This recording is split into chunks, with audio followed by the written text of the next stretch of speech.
بسم اللہ والصلاۃ والسلام علی رسول اللہ۔ ناظرین کرام، عقیدہ توحید اللہ تعالیٰ کی بہت بڑی نعمت ہے۔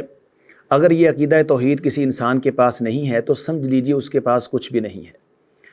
وہ اپنے اعلیٰ اخلاق کی وجہ سے، اپنی سخاوت اور فیاضی کی وجہ سے دنیا میں ناموری تو حاصل کر سکتا ہے، لیکن قیامت کے روز اس کی یہ ناموری، اس کی فیاضی، اس کی سخاوت اس کے کسی کام نہیں آئے گی، بلکہ وہ قیامت کے دن ناکام اور نامراد رہے گا۔ آئیں میں اس حوالے سے حدیث اور طریق سے آپ کو ایک ایمان افروز واقعہ سناتا ہوں۔ عبداللہ بن جدعان قریش کا ایک نامی گرامی سردار تھا۔ اپنی جوانی کے دور کے اندر یہ بڑا ہی آوارہ قسم کا اور بد چلن آدمی تھا۔ اخلاقی پستی کا عالم یہ تھا کہ تمام لوگ اس سے بیزار تھے، کوئی اس کو منہ نہیں لگایا کرتا تھا۔ شرارتی آدمی تھا، لوگ اس کی شرارتوں سے تنگ تھے، حتیٰ کہ اس کا اپنا گھرانہ اور اس کے والدین تک اس سے تنگ تھے، اور اس کے والدین نے اس کو گھر سے نکال دیا۔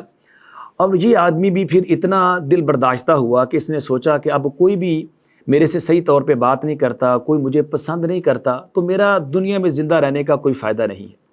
تو یہ خودکشی کرنے کے ارادے سے مکہ سے نکل گیا اور پہاڑوں اور گھاٹیوں کی طرف چلا گیا۔ اس کا ارادہ تھا کہ میں کسی گھاٹی میں چلا جاؤں گا، وہاں کوئی موذی چیز، موذی جانور ہوگا جو مجھے ڈس لے گا، اور اس طرح میں دنیا سے آرام پا جاؤں گا۔ یہ پہاڑوں اور گھاٹیوں کی طرف چلا جا رہا تھا کہ اسے اپنے سامنے ایک غار نظر آیا۔ یہ بے خوف اس غار کے اندر چلا گیا۔ تھوڑا سا آگے گیا تو اس کو ایسے لگا جیسے ایک بہت بڑا اژدہا اس کی طرف بڑھ رہا ہے، لیکن اس کے چہرے کے اوپر پریشانی اور خوف کے بالکل کوئی اثرات نہیں تھے، کیونکہ یہ تو آیا ہی مرنے کے لیے تھا۔ چنانچہ یہ بے خوف ہو کے آگے بڑھتا گیا۔ جب یہ اس اژدہا کے قریب پہنچا تو اسے محسوس ہوا کہ وہ اژدہا اصلی اژدہا نہیں ہے، بلکہ اس کی آنکھوں کے اندر قیمتی یاقوت جڑے ہوئے ہیں، اور وہ سونے کا اژدہا ہے۔ پھر اس نے غور سے دیکھا تو اس اژدہا کے پاس اس کو کئی ایک قبریں نظر آئیں، اور ان قبروں کے پاس ایک سونے کی تختی ملی، جس کو پڑھنے سے معلوم ہوا کہ یہ بنو جرہم کے بادشاہوں کی قبریں ہیں، اور اس تختی کے اوپر لکھا ہوا تھا کہ کس کس دور میں ان بادشاہوں نے حکومت کی اور کس سن کے اندر ان بادشاہوں نے وفات پائی۔ یہ تمام تفاصیل اس تختی کے اوپر درج تھی۔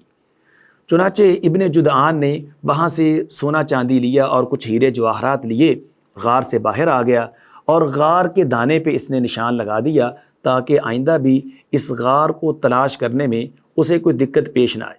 چنانچہ یہ مکہ واپس آ گیا، اور جو ہیرے جواہرات یہ اپنے ساتھ لے کے آیا تھا، اس نے اس کے ذریعے سے لوگوں کے دل جیتنا شروع کر دیے۔ اس نے بے دریغ لوگوں کے اوپر پیسہ خرچ کیا، غریبوں اور مسکینوں کی مدد شروع کر دی۔ یہ ان کو ستو پلایا کرتا، کھانا کھلایا کرتا، دودھ پلایا کرتا، اور اس نے 2000 اونٹ مکہ سے شام کی طرف بھیجے، کیونکہ شام ایک بہت بڑی تجارتی منڈی تھی۔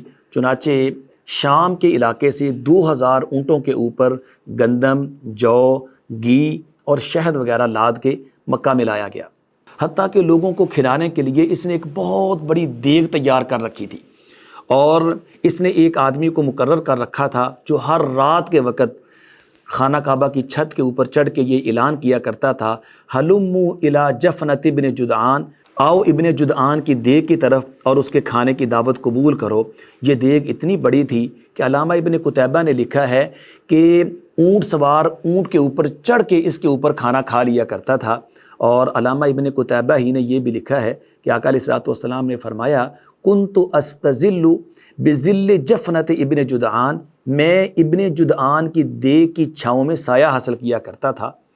ناظرین کرام، آپ اندازہ کریں کتنی بڑی اس کی دیگ ہے، اور کتنے وسیع پیمانے پہ یہ کھانے کا اہتمام کرتا ہے، اور ہر وقت لوگوں کو کھلا رہا ہے، بھوکوں کی مدد کر رہا ہے، صلہ رحمی کر رہا ہے، اور فلاح و بہبود کی کاموں میں بڑھ چڑھ کے حصہ لے رہا ہے۔ ٹھیک ہے، اس کی فیاضی اور اس کی سخاوت کا یہ عالم تھا۔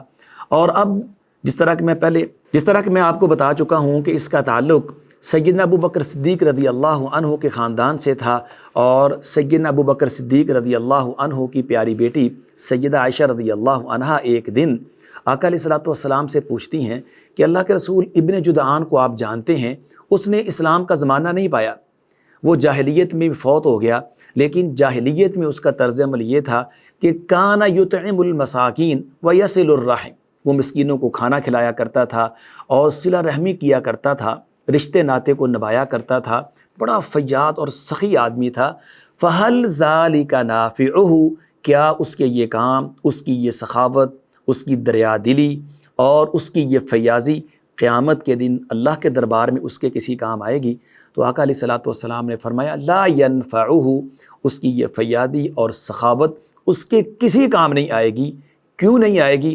اس کی وضاحت آقا علیہ الصلوۃ والسلام نے یوں کی کہ لم یقل یوما رب اغفر لی خطیئتی یوم الدین، اسے اپنے رب کا تعارف نہیں تھا، وہ عقیدہ توحید سے محروم تھا، اس نے کبھی اپنے گناہوں کا اعتراف ہی نہیں کیا، اللہ کے سامنے اس نے کبھی اپنی عبودیت کا اظہار ہی نہیں کیا اور اللہ سے کبھی اپنے گناہوں کی معافی مانگی نہیں، وہ بے عقیدہ مرا ہے، کفر اور شرک پہ مرا ہے، چونکہ عقیدہ توحید کی نعمت سے محروم تھا، اس لیے قیامت کے دن اس کی یہ سخاوت، دریا دلی، فیاضی، صلہ رحمی اور دیگر فلاح و بہبود کے کام اس کے کسی کام نہیں آئیں گے۔ تو ناظرین کرام، آپ دیکھ لیجئے عقیدہ توحید سے محرومی کتنا بڑا خسارہ ہے کہ اتنی فیاضی اور سخاوت بھی انسان کے کسی کام نہیں آئے گی۔